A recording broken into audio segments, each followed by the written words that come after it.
Now, live from Melbourne, Catherine Murphy, good morning to you. Good evening to you. Good morning, good evening, Ger. How are you? Well, not as excited as you guys are, I suspect, about what's happening at the moment. Yeah, it's absolutely massive, Ger, and it feels like a lifetime ago, that Ireland-Australia game. And it makes you think about how amazing Ireland were at the tournament to go so close to Australia, considering what they've achieved since then. It's a massive night ahead. One of the stories that we've been following since just before the World Cup kicked off was the fact that most of the games weren't available on terrestrial TV, and so it hadn't quite crossed over into the mainstream, and then poof, a little bit of success and all of a sudden it's everywhere. You are so right, Ger, and it's really lucky that the Matildas achieved that success, because there was definitely a time there and when Australia lost to Nigeria in the group stages, and I contemplated, what if they don't get out of the pool? What if they don't go beyond the round of 16? Only 15 of the matches here are free to air. And Australia is such a massive country, it's a continent. And all of the states are so different, Ger, and they all have different sporting priorities, essentially. So in Melbourne, everybody is AFL crazy, Aussie rules. And there's not many matches here, only the one Matildas match against Denmark. So had they not made it out of the round of 16, had they not had that massive win in the quarterfinal, who knows, a city like Melbourne, where I am, could easily maybe have missed the hype. And it made me think about what the Lionesses did in England, because as they played tonight, I was thinking today, they were the first window into what this tournament could be here if the Matildas were successful. Luckily, they are successful. To make a semi-final, I can't even describe. It is everything here, Ger. So last weekend, the quarterfinal was so big that the 7 p.m. news on Channel 7, or their news rather, was moved. Then it was just cancelled when it went to penalties. AFL, Aussie rules, was moved off the main channel. The AFL had to put the Matildas on screens in their stadia, delay matches in the hope that people would come into the stadium and watch the AFL after. As it turned out, at the MCG where Carlton were playing and they had a big win, everyone was going out the back to watch the screens because the penalty shootout was still going. I was due to go to a horse racing awards, and obviously I couldn't leave the couch. I couldn't leave home. So I'm 2 hours late, but they delayed the entire awards night so that they could put that match on the big screen. Tonight in Melbourne, the Australian basketball team, the Boomers, are taking on Brazil in a warm-up game for the World Cup. They moved the time of their match. It's happening very shortly because they couldn't clash with the Matildas, and the Australian basketball team, the men's team, have turned up for their match in Matildas jerseys. So that's how big it is. That's class. Like, it's great that it has happened and it's taken off like that. It's so good because, I was just on the tram. I rushed back from Federation Square in Melbourne City Centre. That's where the main FIFA live fan site is. So they're expecting 10,000 people there, and it usually reaches capacity before the match even starts. So they've had to open up Amy Park, which is the football and rugby venue down the road. That's open as well. Then around the state, there's about 4 other fan sites that will be packed. And it was so lovely. I've just been on the tram and there's 2 girls asking each other, what does offside mean? And they're asking this question because they're in Aussie rules obsessed Melbourne.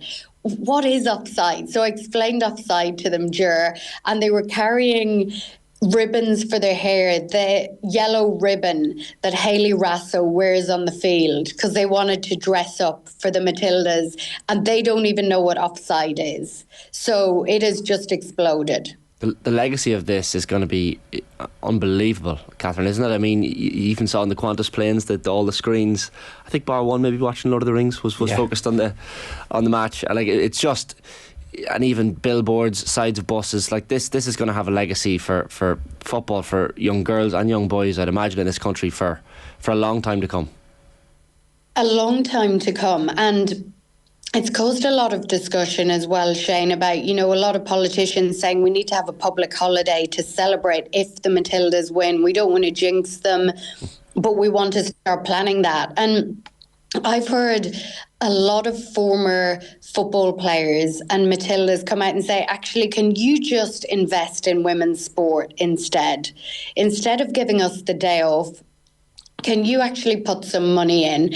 And I think the huge message coming out of it is that checks need to be written for these girls. So they earn the same money as the men's team, but obviously the prize money is a lot lower, as we know, than the Men's World Cup. But in Australia, the likes of Sam Kerr is, I would say, and even before this World Cup, probably the most famous athlete in Australia. But now she's been joined by a bunch of other names, including, I'm going to call her, for the sake of this chat, and I finally get to tell the truth, she's Irish, Mary Fowler. Mm-hmm. I mean, we tried to get her back in 2019. She has been someone we've probably followed because of her Irish heritage, because she qualifies for Ireland. We've been following her for a number of years, but for a lot of people in Australia, they're only learning now just how exceptional she is. I mean, her pass to Caitlin Ford for that goal, it was majestic. She is incredible. She was so impressive again in the quarterfinal. Love that she's Irish. Love that her dad's Irish. And I remember there were great photos when Ireland beat the Matildas in Dublin and she had that photo with her granddad. She is a superstar now. So her jersey is sold out in shops over here. We were trying to get merchandise to dress up because we're all wearing colours for all of our sports bulletins. You couldn't even get a Matilda scarf. We've had to share the one scarf around the office because you can't be seen in the non-official gear. It's not cool. So I just want to say to you boys, and I promise you, I wore green on day one of the World Cup when Ireland were playing the Matildas. I'm very lucky. The Australian public forget things quickly, so I've got away with it. No harm. The other thing is that, like, for great stories like this to fully embed into the culture, you need the back and forth of something like the penalty shootout, where that passes into epic lore. It's like our Italian 90s shootout. This team now has survived that thing where literally everybody is, oh my God, this is a disaster. Oh no, hang on a second. Oh yeah, it is a disaster. Oh no, wait. It's like, that's the type of stuff that amplifies and accelerates legendary status, and everybody, it is kind of one of those very rare shared communal moments that people get, and the outcome is happy. Yes, and honestly, that penalty shootout on Saturday night, I think I was having genuine chest pains at the end of it. There's something about watching, I don't know, like young girls step up and have the weight of the country on their shoulders. I found that so difficult to watch. These girls are young, and for some of them it was a first World Cup. Even for Sam Kerr, because of her calf issues and her limited minutes, I found it difficult to watch her take that penalty.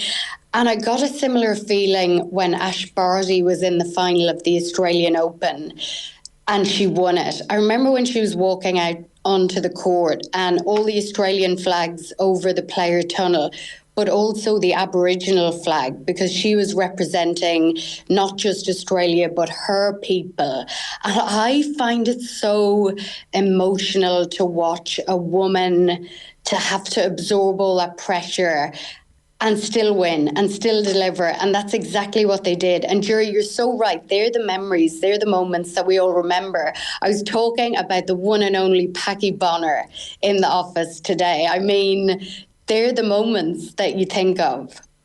The Kathy Freeman moment as well. Like, we spoke about it before the tournament, how she came in and visited the Matilda squad and was providing them with a little bit of inspiration from her Olympic 400 metre gold in 2000 in the same stadium. And clearly it's worked. Yeah, clearly it's worked. That was just such a beautiful moment because Kathy Freeman's moment in 2000. I was working in RTE at the time. I literally just started. I was on the overnight shift just taking notes on that Olympics to pass on. I'm very much like starting, probably getting people some coffee as well. And I remember watching that, and just since I've been in Australia, and I wasn't here for that, I'm told that nothing has got Australia behind one cause as much since Kathy Freeman as the Matildas. And we've seen that in the TV figures. So it was the most watched programme, that quarterfinal, since Kathy Freeman won gold in Sydney. And they're expecting tonight's match could rate even higher, could break a 23-year-old record. Like, when you think of that back then, and Sydney Olympics was so iconic. It's funny the things you remember. I remember Kylie Minogue coming out on a surfboard singing On a Night Like This. And I mean, I think that should happen in the World Cup final if the Matildas make it. How good would that be? That would be amazing. Are they going to do it? So I genuinely believe that they can win tonight. I really do. I feel like at the beginning of the tournament, Tony Gustafsson, the coach, kept saying, we're going to embrace the pressure, we're going to enjoy it. Then during that loss to Nigeria, I mean, no one was enjoying anything. And I find it hard to believe, having seen just a taste of what it can be like when you're not successful in your home World Cup, how they turn that around and absorb the pressure. And I genuinely believe that rather than being more and more anxious and nervous by the spotlight, when I see footage of them today walking through Sydney on that pre-match walk, they look genuinely relaxed. They have a really tight bond. Sam Kerr is healthy as far as we know. I mean, we thought she was healthy before the game against Ireland, and she clearly wasn't, but she's now healthy. I really think they can do it, because the stadium will be so loud for the Matildas. And I don't know if you heard the story about Matildas fans getting the English code for tickets and managing to infiltrate even the English section of Stadium Australia. And obviously the English fans are unhappy with that. The English press also are unhappy that a helicopter went up over their training session. The English press calling Australia cheats. Of course, after the Ashes was so controversial, the Australian cricket captain, Pat Cummins, has come out and said he just hopes the English goalkeeper stays on her line, which is a direct reference to Johnny Bairstow's dismissal. So I'm loving the hype, and I feel like it might, I hope it's getting under English skin. I hope it is, and I hope the Matildas get a win. I was on the fence. Catherine, you've convinced me. I'm 100% signed up as a Matildas fan. Listen, enjoy the game. Thanks a million. Great to talk to you again. Cheers. Oh, great to talk to you too anytime. Thank you.